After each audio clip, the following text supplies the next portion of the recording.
지금부터입니다. 아나운서 이현주였습니다. KBS 1라디오 4시 경제뉴스를 마칩니다. KBS.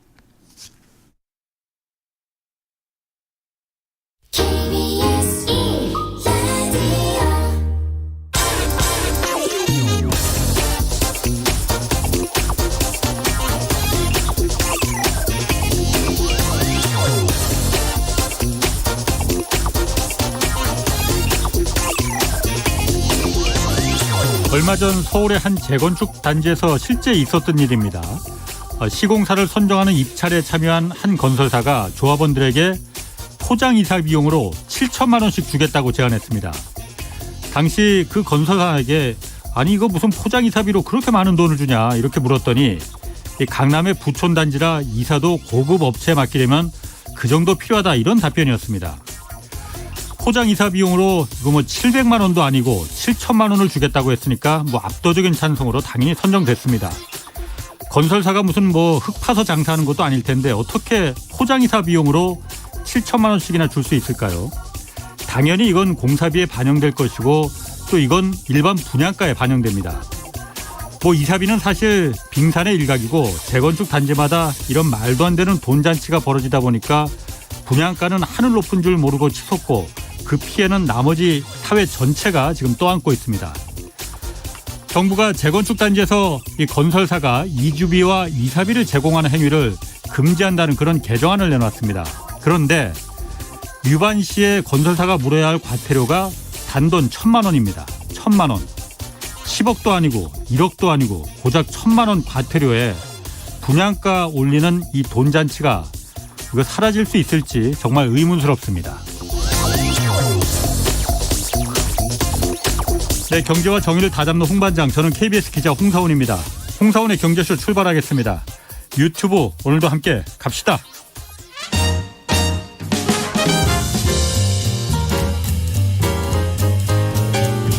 한마디도 버릴 게 없는 귀한 정보만 전해드립니다. 대한민국 최고의 경제 전문가와 함께하는 홍사훈의 경제쇼. 네, 윤석열 정부가 어제 부동산 대책 발표했습니다. 분양가 상한제 개편, 또 부동산 금융 정책 등 내놨는데 이번 부동산 대책이 시장에 어떤 영향을 줄지 오늘 좀 분석해 보겠습니다. 참여연대 정책자문위원장 김남근 변호사 나오셨습니다. 안녕하세요. 네, 안녕하십니까. 자, 먼저 그 새 정부 취임 40여일 만에 처음 나온 부동산 대책이에요. 먼저 분양가 상한제도부터 먼저 한번 좀 볼게요. 핵심 내용은 어떤 겁니까? 크게 세 가지입니다. 이제 그 가산 비용에 그동안은 반영하고 있지 않았던 그 조합원들 그 조합 운영비라든가 그 조합원들 그 이주비 대출을 했을 때 그 이주비 대출 금융 비용, 그다음에 이제 나가지 않았을 때 이제 그걸 명도 소송이라고 그러거든요. 그래서 명도 소송과 그걸 또 이제 집행을 해야 돼요. 뭐 어떨 때는 뭐 대규모로 용역 직원들을 동원해가지고 그렇죠. 이제 강제 집행을 하기도 하는데 쫓아내는 거. 그렇죠. 이제 그런 집행 비용 같은 것들을 이제 가산하겠다라는 내용이 있고요. 그런 비용을 이제 좀 분양가에다 이제 반영한다, 가산한다 이제 그런 내용이고요. 두 번째로는 이제 지금 원자재 가격이 많이 오르고 있지 않습니까? 그러니까 그 원자재 가격 중에 비중이 큰 뭐 에미콘이라든가 이런 자재들이 뭐 한 15% 이상 올랐더라든가 또는 뭐 좀 낮은 것이라도 그게 한 30% 올랐더라든가 하는 경우에 있어서는 이제 그걸 건축비를 기본형 건축비를 이제 인상해서 반영할 수 있도록 한다라는 내용이 있고요. 그다음에 택지비에 대해서는 그 택지비가 사실은 이제 재건축에서 차지하는 비중이 크거든요. 강남 크죠. 같은 경우에는 이제 거의 분양가의 거의 한 이제 70% 정도를 차지를 합니다. 땅값이 70%나 됩니까? 분양가를 산정하는 데 있어서는. 그다음에 강북 같은 데는 한 60% 이상 되니까 이제 여기가 올라가면 엄청 올라가는 거지 않습니까? 그런데 그거를 이제 지난 정부에서는 부동산원이라는 데서 검증을 한다고 그러면서 이제 너무 많이 오르는 거에 대해서 이렇게 제동을 거는 역할을 했는데 부동산원이라는 게 옛날 한국감정원 국토부 소속의 공공기관이잖아요. 그렇죠. 이제 그래서 그 택지비를 이제 부풀리면은 분양가 크게 올라가 버리니까 그걸 이제 검증하는 방식을 통해 가지고 이제 이렇게 좀 눌러왔었었는데 그걸 이제 민간 좀 그들이 참여하는 방식으로 바꾸겠다. 그런 이제 내용입니다. 그래서 언론에서는 이제 이건 별로 주목을 하고 있지는 않은데 잘못하면 이제 여기서 그 검증을 하면서 어느 정도는 택지비를 부풀리는 걸 이제 눌러왔는데 여기서 택지비를 많이 부풀릴 수 있게 되게 되면은 그 분양가 굉장히 많이 올라갈 수도 있는 것이죠. 아니 그 첫 번째, 두 번째 그러니까 그 조합이 사용하는 경비 이걸 분양가에 이제 반영하고 또 두 번째는 이제 그 시멘트 값이나 원재료비 반영하는 거는 뭐 일견 이해도 가고 어느 정도 금액도 크지 않을 것 같아요. 그거는 얼마 안 될 것 같은데. 금액은 이제 크지 않아서 그 두 가지를 이제 반영하면 1.5%에서 많아야 4% 정도 분양가 올라갈 거다. 이렇게 이제 예상을 하고 있습니다. 그런데 뭐 이제 원자재 가격이 올라서 그걸 반영하는 거야 뭐 그건 당연히 해야 되는 거고 그러니까 크게 이견이 없는데 문제는 좀 앞부분에 있어서는 이제 어떻게 명분상으로 보게 되게 되면 그건 조합 운영을 개발 사업의 주체가 사업을 운영하다가 발생하는 비용인데 그걸 왜 일반 분양분에다가 반영을 하냐. 그런 이제 의문이 들 수밖에 없잖아요. 거기다가 그러니까 또 사업을 잘 못해가지고 분쟁이 많아졌어요. 그래서 명도소송도 많고 어떤 데들은 뭐 이제 그냥 그 용역 직원들까지 대거 동원을 해가지고 그 강제로 이제 그 퇴거를 시키다 보니까 뭐 수십억 원의 그런 집행비용이 들 수도 있잖아요. 근데 그거를 왜 일반 분양분에다 반영해야 되냐 이런 의문이 나올지 않겠어요? 자기 재산이니까 자기 재산에서 소용된 비용을 갖다가 일반 분양가에 반영하는 거다 이렇게 말하면은 논리가 있지 않아요? 근데 이제 일반 분양분이라는 거는 사업을 운영을 하는 과정 속에서 이제 수익이 되는 부분들인데 그렇죠. 그거를 이제 지금 비용 계산을 하는 부분에 있어서 그 비용 조합을 개발 사업이라는 걸 운영하다가 발생하는 비용들을 전부 일반 분양분에 왜 반영을 해야 되느냐 그런 의문이 드는 거죠. 그러다 그런 보니까 부분이 이제 조합이 또 하나야 된다 이거죠. 그건 운영 비용이니까. 그리고 또 사업을 잘 못해가지고 시간을 오래 끌었다. 그럼 그 이주비 금융 비용이 많아질 거 아닙니까? 근데 그것도 전부 일반 분양분에 반영을 해야 되느냐라는 이제 의문이 있다는 거죠. 그래서 뭐 일부는 반영해야 된다 치면 적어도 그걸 전부는 반영하지 않겠네 해야 되는데 조합도 자기 집을 새로 고쳐가지고 살기 위해서 사업을 하다 보니까 들어가는 비용들이잖아요. 이게. 그러니까 그 어느 정도의 비용들은 조합이 분양을 부담을 해야 되는데 뭐 명도소송 비용이라든가 그 집행 비용이라든가 이주비 금융 비용이라든가 이런 거를 다 일반 분양분에 반영할 수 있게 한다 그러게 되면 이제 그거에 있어서는 좀 명분상의 또 문제도 좀 있는 것이죠. 그러니까 그런 문제가 있으니까 지금까지 반영을 안 해왔던 것이죠. 지금까지는 그래서 이제 그런 명분 때문에 반영을 안 해왔는데 이제는 그 부분을 이제 반영을 해서 분양가에 좀 녹여놓겠다라는 거군요. 자, 그 첫 번째, 두 번째는 뭐 명분상 좀 무리가 있다 하더라도 그렇게 크게 뭐 분양가에 그 뭐 비용이 그렇게 많이 들 것 같지는 않은데 아까 세 번째 말씀하신 거 있잖아요. 땅값을 감정해서 그 분양가에 지금 산정하는 거잖아요. 그걸 여태까지는 공공기관인 한국부동산원 옛날에 한국감정원이었죠. 여기서 이제 감정해서 이 땅값은 얼마다라고 감정을 했었는데 그걸 민간 정확히는 이제 조합 측에서 먼저 감정을 해가지고 정하면 그걸 부풀릴 가능성이 많잖아요. 검증을 하는 그걸 이제 검증을 하면서 이제 좀 줄이는 역할을 부동산원이 했는데 그거를 이제 그 검증을 받아야 되는 조합 측의 어떤 감정평가사나 이런 사람들까지 참여하는 그런 위원회를 따로 만들어 가지고 이제 검증을 하겠다 이렇게 하니까 거기서 이제 길을 또 열어주려고 그러는 거 아니냐라는 이제 좀 우려가 드는 것이죠. 아니 그러니까 왜 부동산원이라는 게 원래 하는 일이 그건데 검증하는 일인데 그걸 왜 바꾸는 겁니까 그러면은? 민간을 왜 참여를 시킨다는 거예요? 윤석열 정부의 이제 모토가 또 이제 민간 주도니까 뭐 민간이 참여해서 하는 방식으로 하겠다도 있겠고 거기가 이제 가장 민원이 많이 부딪히는 부분이거든요. 당연히 그렇습니다. 건설사들이 지금 제일 민원이 많은 게 정부의 민원이 많은 게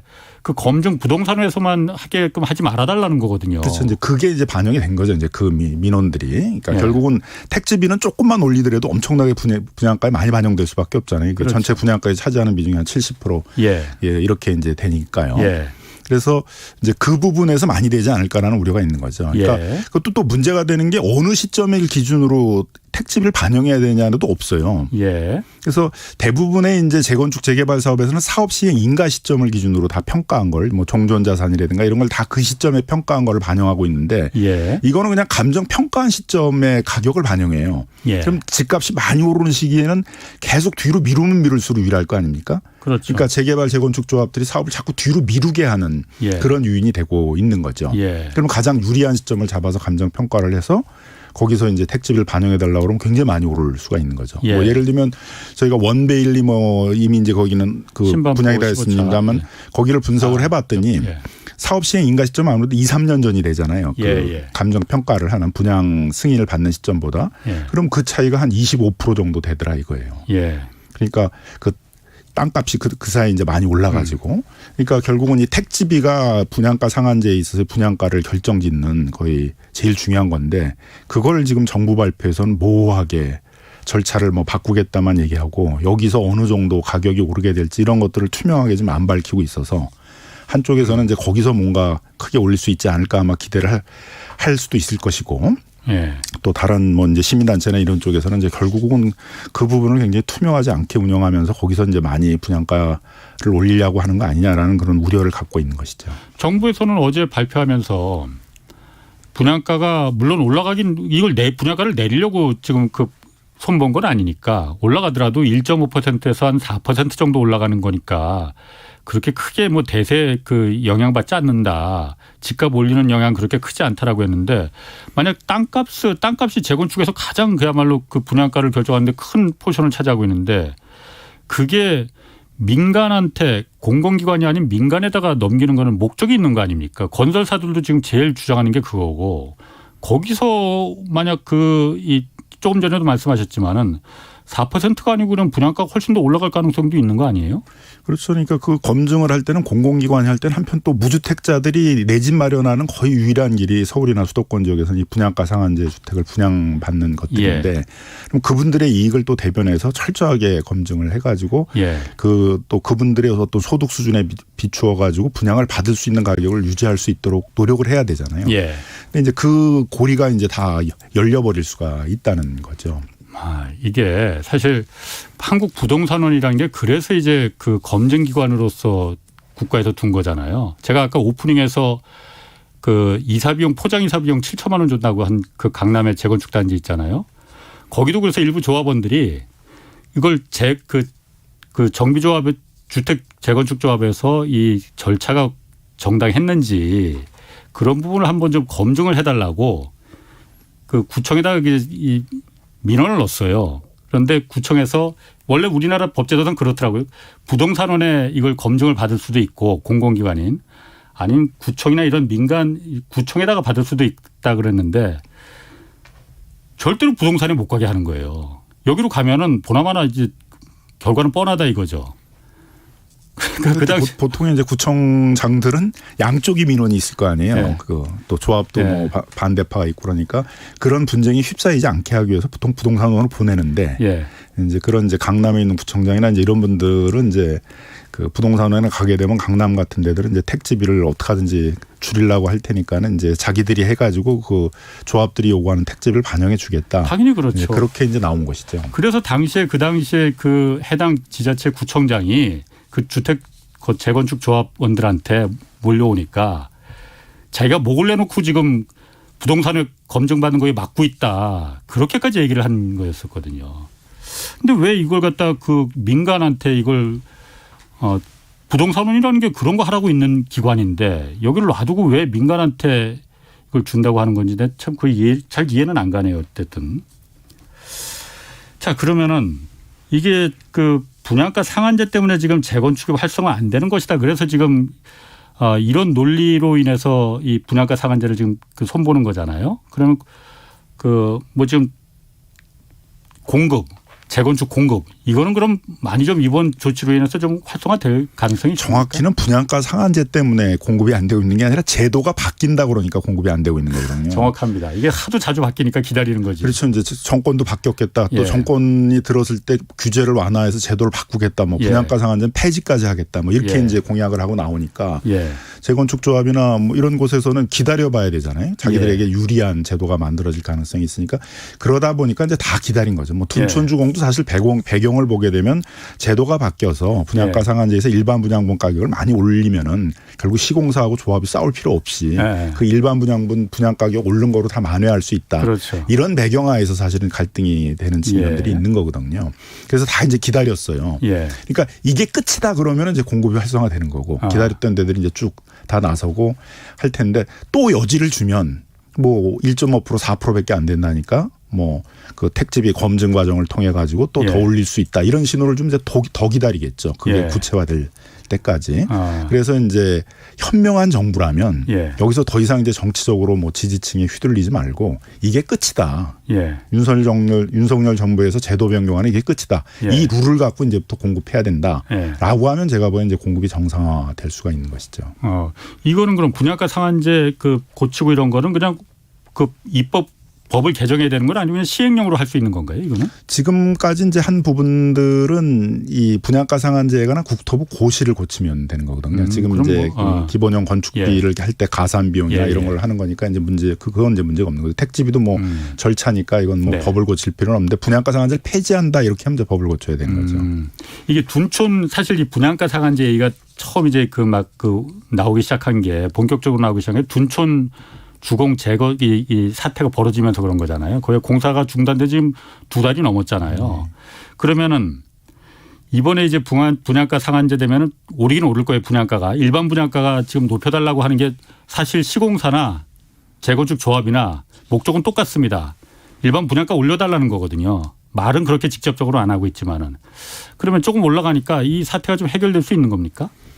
그러니까 이제 그들이 기대했던 것만큼 지금 아니잖아요. 1.5에서 4%밖에 안 된다 그러거든요. 본인들은 뭐 10% 20% 올라가지고 이제 한꺼번에 모든 분쟁을 해결할 수 있을 만큼 넉넉한 그래서 일반 분양분을 통해서 이제 받을 수 있다라고 생각을 했는데 이제 그렇게 안 되니까 아마 이제 추가적으로 이제 아마 조합들이 뭐 연합을 해서 문제 제기를 한다라든가 시공사들이 추가적으로 문제 제기를 할 수 있는데 뭐 이런 부분에 대해서는 이제 더 이상의 제도 변경은 어렵다. 이거 하에서 이제 빨리 그 절차를 밟아라 이렇게 신호를 줘야지 공급이 정상화되는데 다시 또 더 손봐가지고 더 여유를 더 줄 가능성이 있다 이렇게 이제 나오게 되게 되면 제가 보기에는 이제 다시 또 기다릴 가능성이 많이 있죠. 근데 그러니까 완전 제일 우려가 되는 건 이제 국회 같은 데서 이제 특히 이제 이 정치적인 여론에 굉장히 휘둘리는 곳이어서 그런 곳에서 더 뭐 정부를 설득해가지고 더 제도 규제를 완화하겠다라고.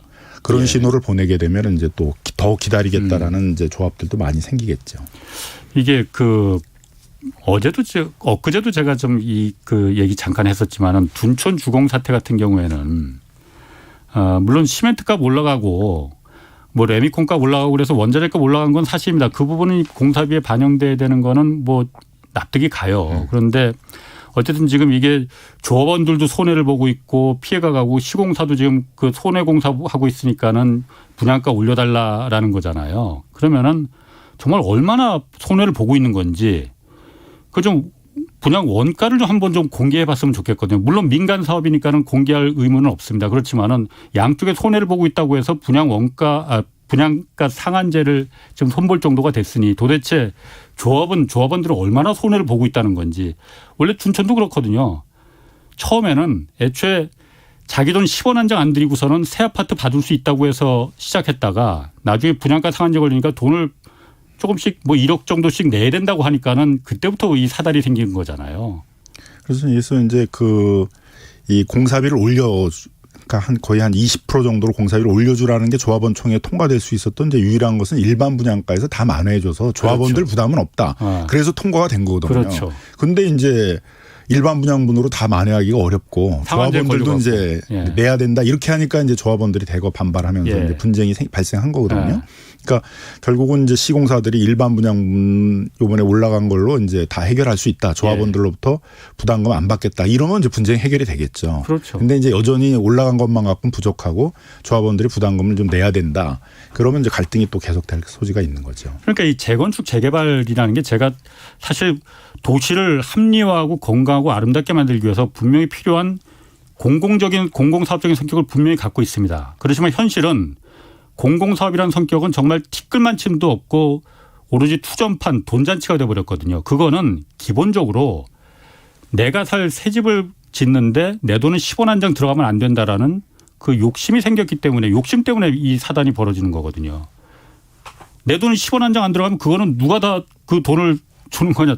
나머지 사회가 다 부담하는 거죠. 그 돈을. 그래서 이제 그 일반 분들은 잘 이해를 못 하겠지만 재건축 조합이나 재개발 조합이 행정기관이 되는 거예요. 원래는 이건 국가나 이제 뭐 지방자치단체가 수행해야 될 공익 사업인데 그걸 이제 조합을 구성을 하게 되면 조합에다가 행정 권한을 이양을 해가지고 조합이 행정기관이 돼서 하는 거거든요. 행정법인이 되는 거죠. 그러니까.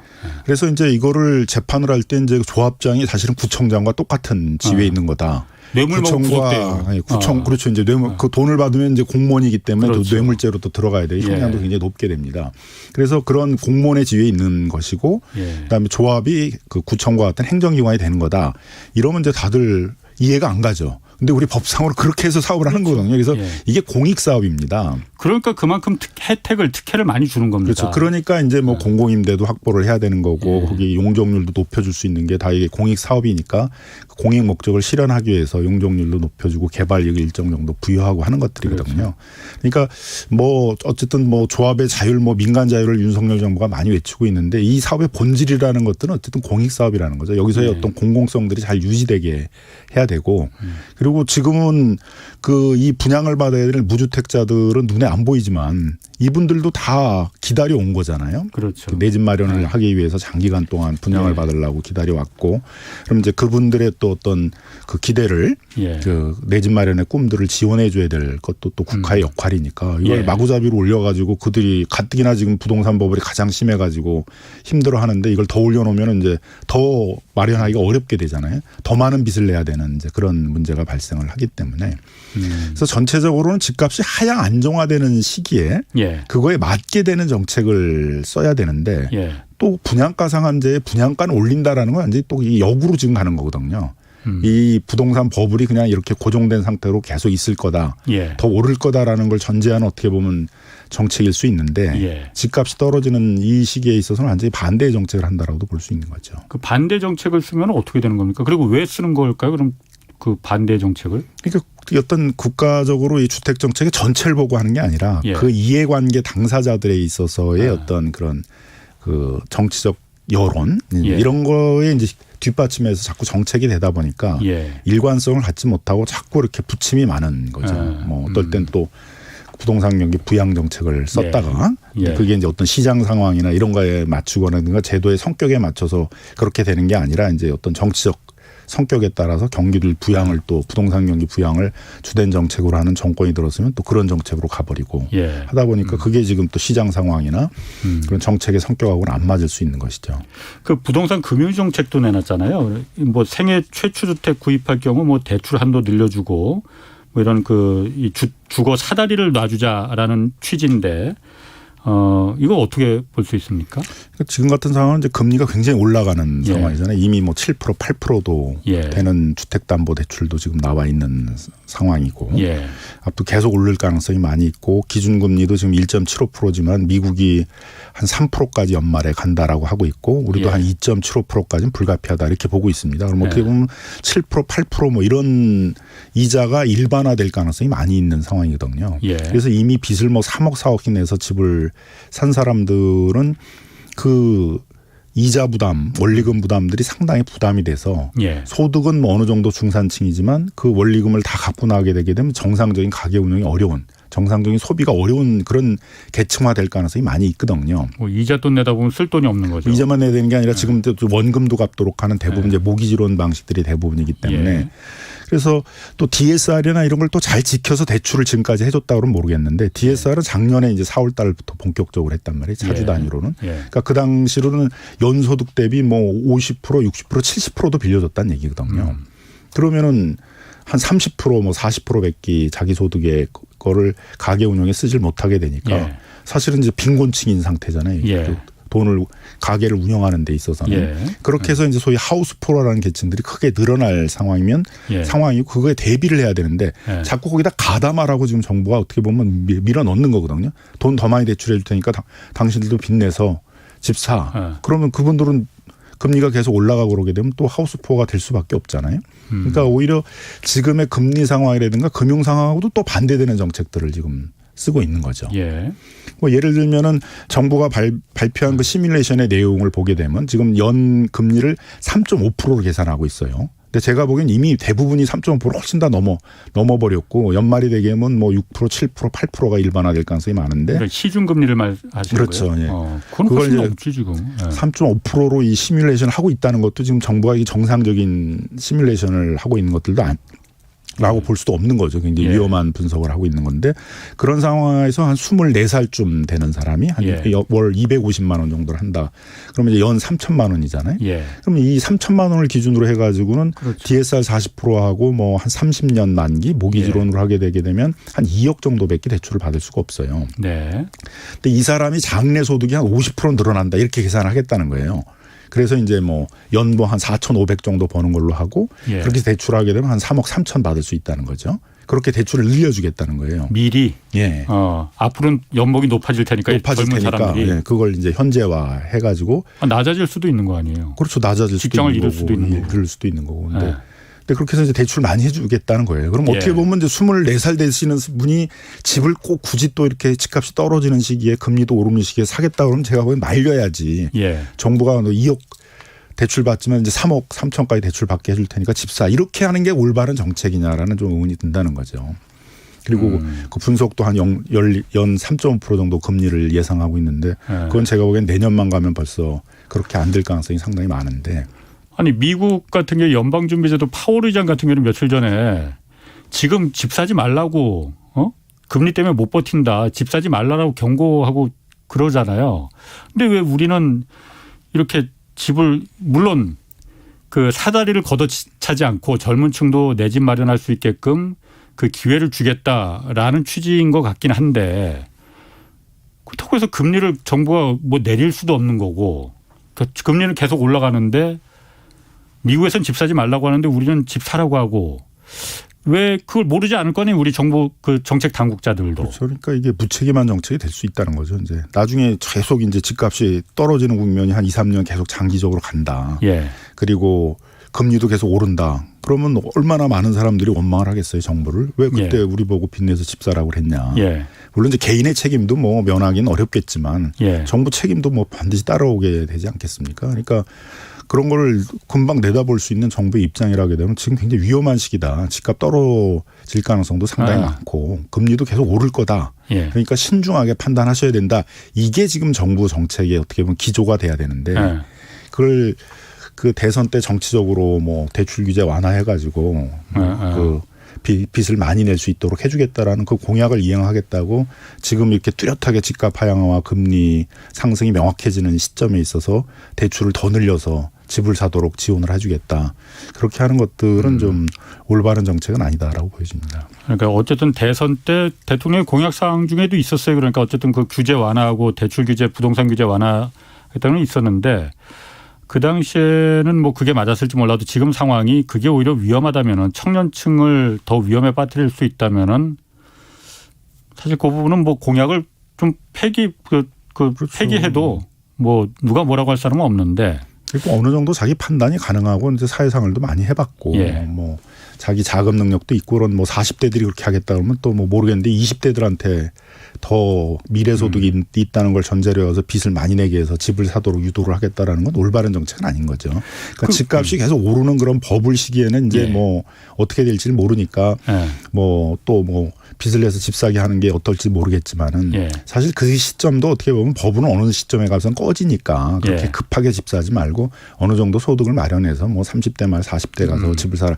이게 올바른 정부의 정책이어야 되고 정부가 이제 꾸준하게 집값을 안정시키는 정책을 쓰겠다. 뭐 공급이든 뭐 투기 억제든 이런 정책을 써가지고 그렇게 안정시킬 테니까 정부를 믿고 뭐 본인들이 준비가 됐을 때 집을 사라. 이게 올바른 정책이잖아요.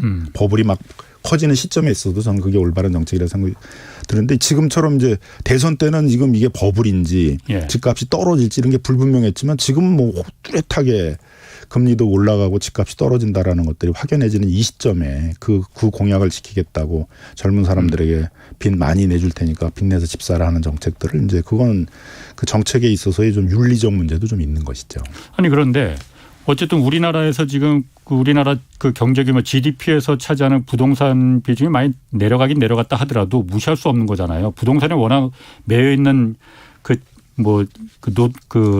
직종도 많고 거기 노동자도 워낙 많으니까 이게 부동산이 한꺼번에 그야말로 거품이 터져버리면은 부작용이 너무 크니 그걸 좀 그 버블을 좀 천천히 그리고 좀 유지하는 식으로 가게 하기 위해서 이런 정책이 있으면은 그 거품이 좀 금방 터지지 않을 거 아니에요. 그런 목적 있는 거 아니에요? 이제 양측면이 있겠죠. 이제 양측면이. 그러니까 뭐 한꺼번에 해서 50%가 다 떨어진다. 예. 이렇게 되게 되면 이제 굉장히 경제에 주는 타격이 크겠지만은 예. 또 한편으로는 법으로 일정 정도를 또 빨리 꺼트리질 않으면은 그게 한 2년 3년 계속 간다. 그러게 되면 또 거기에서 주어지는 경제 부담이 크겠죠. 일단 부동산 거래가 안 될 거고. 예. 그 매수자들 입장에서는 내 소득으로는 사기 굉장히 높은 건데 큰 빚을 내야 되는데 예. 집값은 떨어질 기미가 보이고 그러게 되면 집을 안 살 거 아닙니까? 예. 그러니까 그게 어느 정도는 떨어져서 정상적인 가격이다라고 인식될 수 있는 수준까지 와야지 이제 거래가 다시 정상화되면서 예. 뭐 그 거래로 먹고 사는 또 뭐 부동산 중개인도 있을 거고 이삿짐 센터도 있을 것이고 건설회사도 그 시점이 돼야지 그 매수인들이 나타나 가지고 분양을 받을 테니까 예. 건설 사업들을 시작하고 올 거 아닙니까? 예. 근데 지금 같은 상황이면은 건설 사업을 시작하기도 어렵고 예. 뭐 거래들도 다 이렇게 막혀버리는 이런 상황들이 장기화될 가능성이 많은 거죠. 그러니까 어느 정도는 이렇게 떨어져야 될 것들을 정부가 인위적으로 자꾸 막으려고 그러게 되면 예. 그것도 경제에 상당히 부담을 많이 준다는 것이죠. 오히려 떨어질 거면은 거품이 꺼지려면은 그냥 꺼지게 놔두는 게 더 오히려 그래서 어느 정도는 낫다 거품이 이거죠? 꺼지게 해야지만 이제 예. 그래야지 거래에 나서는 사람들이 생길 거 아닙니까? 지금 예. 상황에서는 거래에 나서려고 그러질 않지 않습니까? 집값이 예. 뭐 상당히 떨어질 거라고 다 예상을 하고 있기 때문에. 예. 그 지금 이 빚내서 집사라라는 뭐 과거에 박근혜 정부 때도 그 구호가 있긴 있었어요. 뭐 빚내서 집사라 그때는 부동산 경기가 워낙 안 좋았으니까 집값이 워낙 떨어졌으니까. 근데 지금은 사실 가계부채가 우리나라가 전 세계에서 거의 뭐 그 유례를 찾아볼 수 없을 정도로 높은 상태잖아요. 그런데 이 상태에서 빚을 쉽게 금리가 그것도 낮은 것도 아닌데 빚을 쉽게 받을 수 있도록 길을 열어주면은 아까도 잠깐 말씀하셨지만은 가뜩이나 우리 경제가 지금 스태그플레이션에 경기가 침체되는 그 국면에 지금 들어간다고 하는데 이게 더 안 좋은 영향을 줄 거 아니에요? 뭐 당연히 이제 그렇게 되겠죠. 일단 예. 우리 가계부채가 그 복지 국가라고 그러는 북유럽 국가들을 빼놓고는 예. 그 가처분 소득 대비 이 가계부채 비율이 제일 높은 나라가 됐어요. 예. 또 증가 속도도 가장 빠르게 지금 부채가 늘어난 이제 그런 나라가 돼 있고. 예. 그래서 다들 이제 뭐 IMF나 이런 데들도 올해 저갈 때 한국은 이 가계부채 때문에 위기가 올 가능성이 있다. 그래서 가계부채를 관리를 잘해야 된다 이렇게 얘기를 했거든요. 예. 정권이 교체되기 전이었지만은 불과 작년 이제 2021년 4월 27일 날 이제 4.27 대책이라고 그래서 차주별로 DSR을 강화하겠다고 그러면서 뭐 이미 대출이 많이 됐기 때문에 어떤 은행들은 뭐 한 해 동안 은행 대출 준다는 뭐 이런 조치를 취해야 될 정도로 가계부채가 심각하다라고 그렇게 인식을 했던 거거든요. 정부가. 예. 그래서 뭐 작년 7월에 일단 DSR 또 확대하고 올해 1월 달에 이제 뭐 2억 초과하는 모든 대출에 대해서 예. DSR 7월 달이면 또 1억 초과에 대해서 전부 DSR 이렇게 지금 급박하게 이제 가계부채 관리의 상황에 오고 있는 상황인데 예. 언제 그랬냐는 듯이 다시 또 가계부채를 늘리겠다라고 하는 정책들이라면 아무리 정권이 바뀌었다 하더라도 예. 경제 상황은 똑같은 건데 예. 너무 좀 위험한 그런 정책들을 피는 것이 아니냐라는 이제 문제 지적을 하는 것이죠. 예. 그리고 종부세 세제 혜택도 이거 많이 좀 확대됐잖아요. 이거는 어떻습니까? 이 보유세 완화하는 이런 기조가 부동산 가격 안정에 이게 도움을 주는 겁니까? 안 주는 겁니까?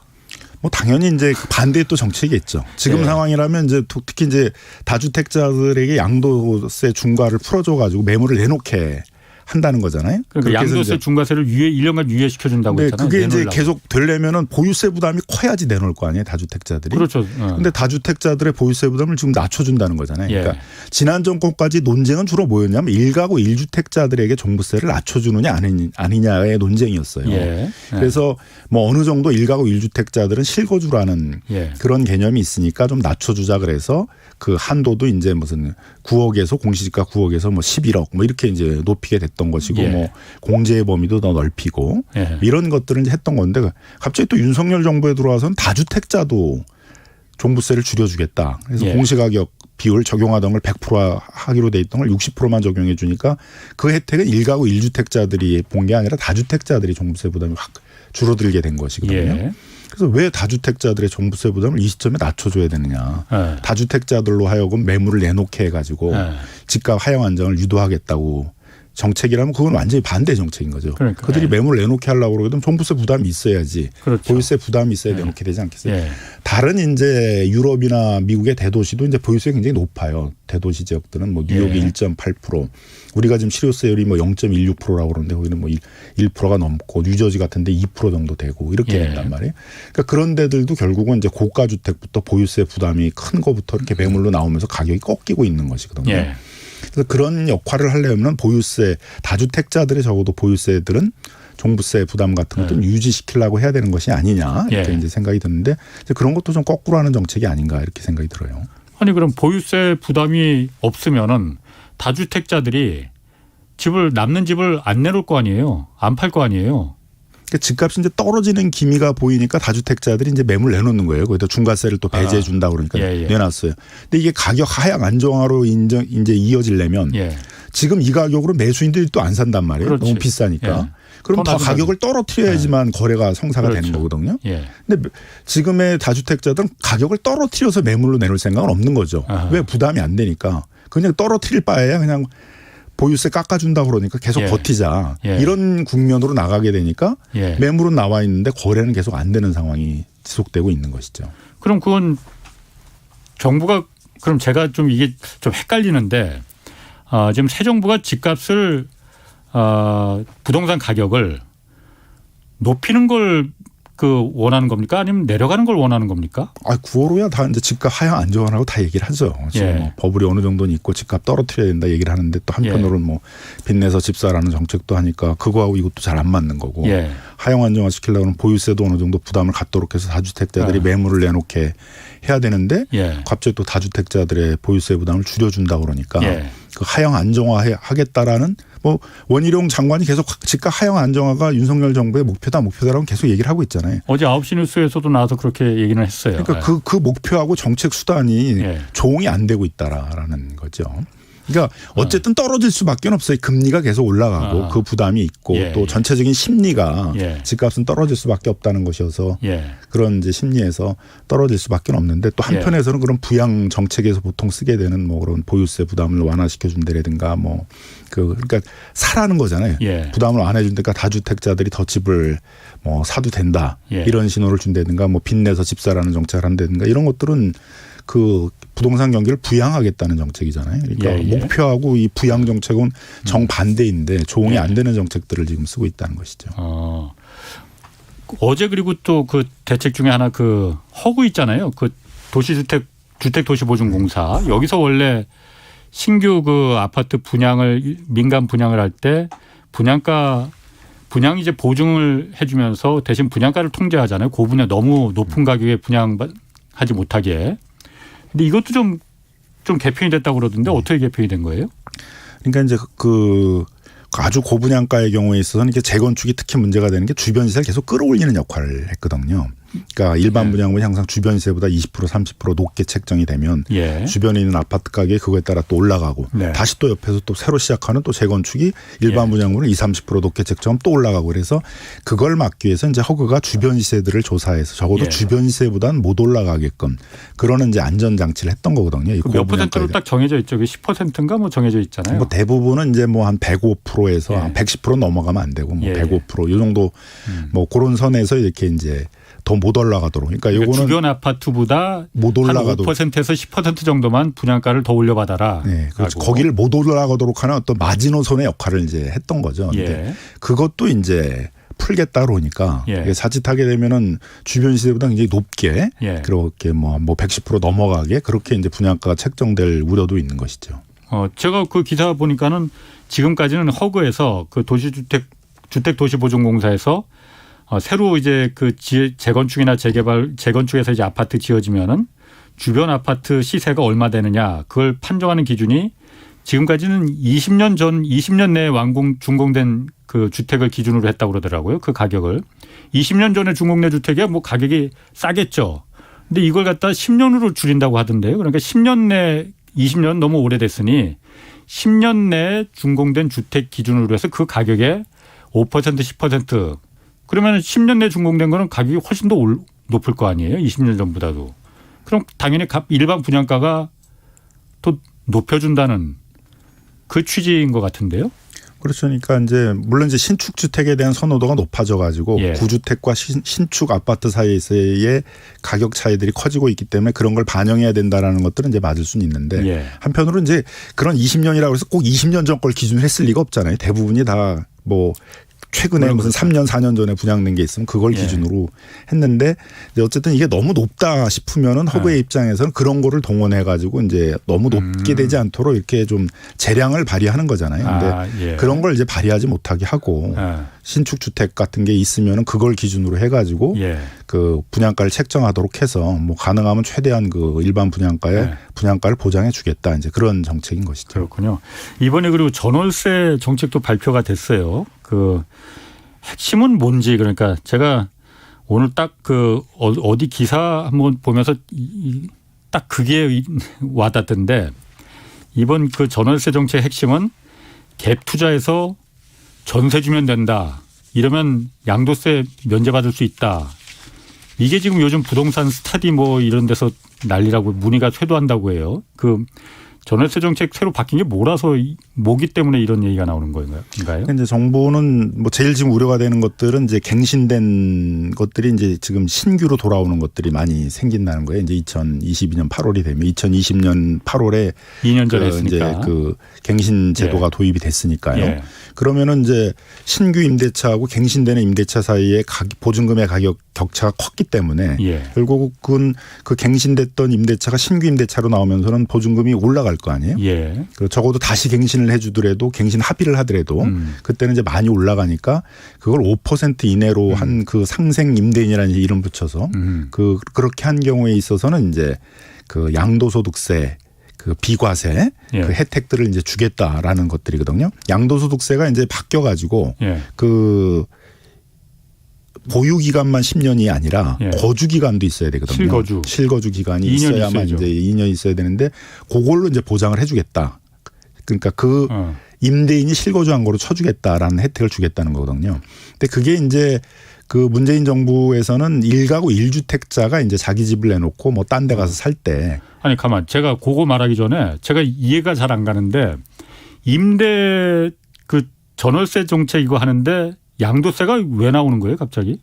그러니까 이제 그것도 참 우리가 의아한 건데 그러니까 다른 나라에 있어서 임대사업자 정책을 보게 되면 대부분 임대소득세 감면을 가지고 해주거든요. 네, 미국에도 그렇지. 이제 그 LIHTC라고 그래가지고 저소득층 뭐 그 임대사업자 지원 정책이라는 게 있는데 그 임대료를 낮춰가지고 좀 소득이 낮은 계층한테 임대사업을 자기 임대주택 중에 일정 비율을 하게 되게 되면 이제 그 임대주택을 건설하거나 개량하는 비용의 뭐 70%에서 30%를 이제 지원을 해주는 예. 그런 식이에요. 예. 그러니까 임대소득세가 상당히 높거든요. 다른 나라들은. 예. 그러니까 그걸 깎아준다는 게 큰 혜택이 돼서 예. 그걸 주로 해요. 그거는 임대주택을 팔면은 혜택이 없어요. 왜냐하면 임대주택 정책이라는 게 임대사업을 계속해서 그렇지. 임차인들이 장기 거주하도록 하는 게 어느 나라나 정책일 거 아니에요. 예. 그러니까 팔면은 혜택이 없죠. 예. 임대를 계속하면 뭐 임대소득세를 깎아준다든가 예. 재산세를 깎아준다든가 해야 되는데 우리나라는 자꾸 희한하게 팔면은 혜택을 줘요. 아 임대사업자가 임대사업자가 팔면은 그래서 임대사업을 안 하면은 양도소득세를 감면해 주겠다.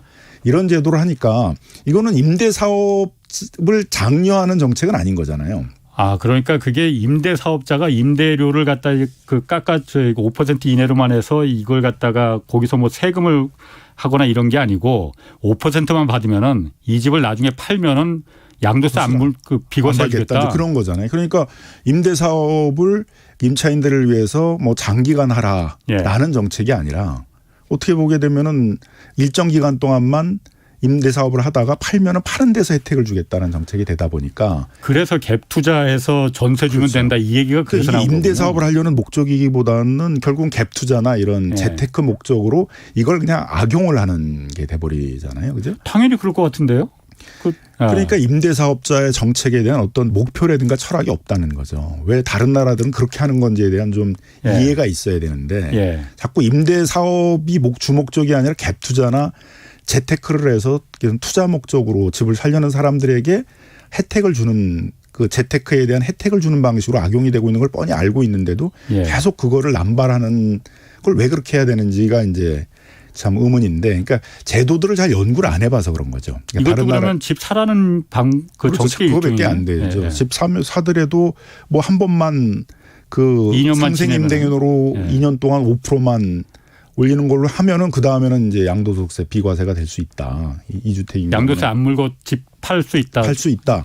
이런 걸 이제 시세차익 받을 수 있다라는 그렇죠. 그러니까 거예요. 이 제도를 예. 또 투기 목적으로 많이 활용할 가능성이 많지 않겠어요. 그래서 뭐 한 번 5% 이제 이 정도가 어떻게 보면 이제 혜택인 건데 그거에 예. 비해서 임대사업자가 가질 수 있는 혜택은 굉장히 큰 거다. 예. 그리고 임대사업자 입장에서는 이걸 장기적으로 임대사업을 권장하는 제도가 이건 아닌 거죠. 아니 지난 정부에서 그 임대사업자한테 뭐 꽃길을 깔아준다 해서 세제 혜택 여러 가지 그 줘서 장관까지 그 당시 김현미 장관이 직접 본인이 나서서 막 이렇게 자랑하고 막 그랬었는데 그게 결국은 엄청난 부작용을 일으켰고 그게 투기판을 불러일으킨 그 부작용을 뻔히 다 봤잖아요.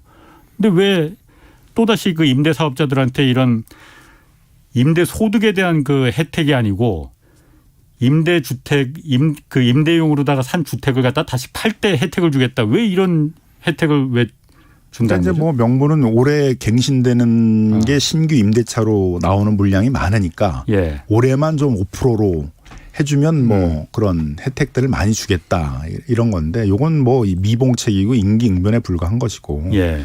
임대사업자 정책은 어떤 방식으로 하겠다. 다른 나라처럼 뭐 임대소득을 우리가 안 거두니까 이제 이게 정책이 굉장히 궁색해지는 측면이 있는데 임대소득을 정상적으로 걷어서 예. 그 거두면서 그 대신 이런 임대료를 낮추고 장기 임대차라는 경우에 있어서는 뭐 임대소득세를 감면해 주겠다.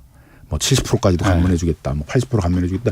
이렇게 해서 임대소득세를 가지고 이제 좀 임대사업자 정책을 정상화시키려고 그래야 되는데 임대소득은 계속 앞으로도 제대로 걷지 않겠다는 걸 전제로 해버리니까 일단 그러게요. 정책이 궁색해지면서 자꾸 임대주택을 팔면은 양도소득세를 감면해 주겠다, 면제해 주겠다는 정책으로 굉장히 기이한 정책들을 다른 나라에서 안 쓰는 정책들을 이제 주로 쓰게 되는 측면이 있다는 거고요. 또 임대차의 경우에 있어서는 어쨌든 다른 나라들은 기간을 정하지 않고 이제 계속 갱신을 해요. 예. 그 대신 임대인이나 직계 가족들이 실거주 목적이다 그러게 되면 갱신 거절을 해서 이제 점유를 회수해서 다시 들어갈 수 있게 이렇게 돼 있는데 우리는 또 이렇게 한 번만 갱신하는 기이한 제도를 만들어 놓으니까 예. 다른 나라들은 갱신되는 임대차가 더 많거든요. 신규 임대차보다. 예. 그러니까 갱신되는 임대차가 시장 가격을 주도하게 되죠. 그러니까 신규 임대차에서 좀 오르는 게 있더라도 전체적으로는 대부분 다 임대차가 안정되는데 우리는 신규 임대차가 훨씬 많게 돼요. 예. 이걸 한 번 몇 개 갱신 안 하니까 갱신되는 임대차와 신규 임대차 사이에 갭이 커질 수밖에 없는 것이어서 예.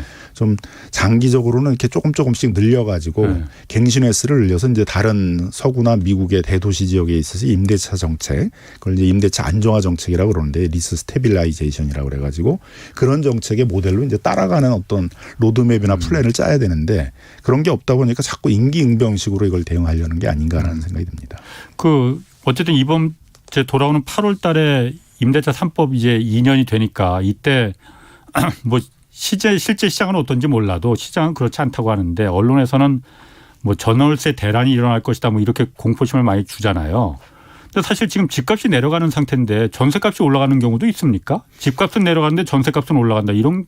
그러니까 이제 국토부가 분석해서 내놓는 자료들에 의하면 이제 신규 임대차는 이미 내려가고 있거든요. 예, 예. 그래서 갱신되는 임대차, 신규 임대차 사이에 갭이 줄어들고 있는 상황이어서 예. 신규 임대차가 지금에 이렇게 막 올랐던 여기도 일정한 이제 버블이 있는 거죠. 전세 가격도. 예.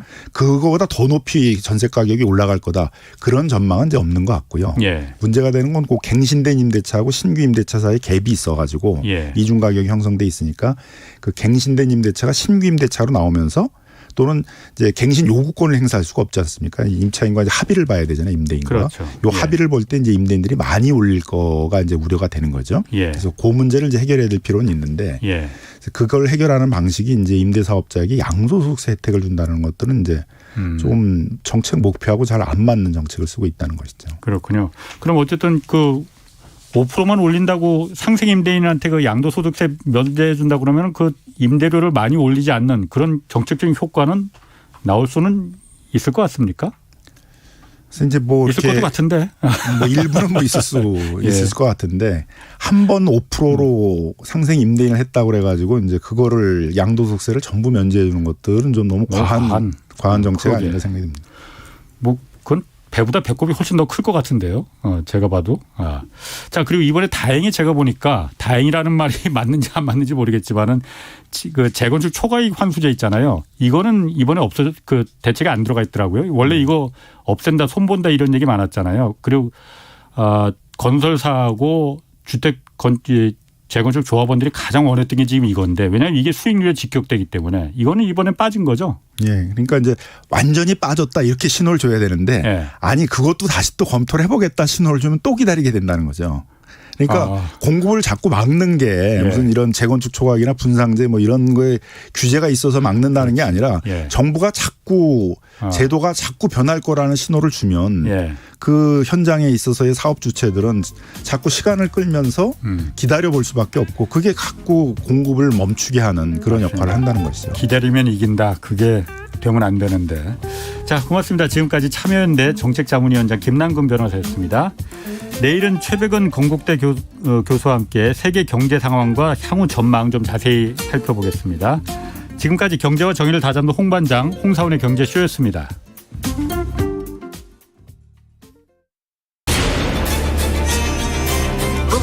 K 드라마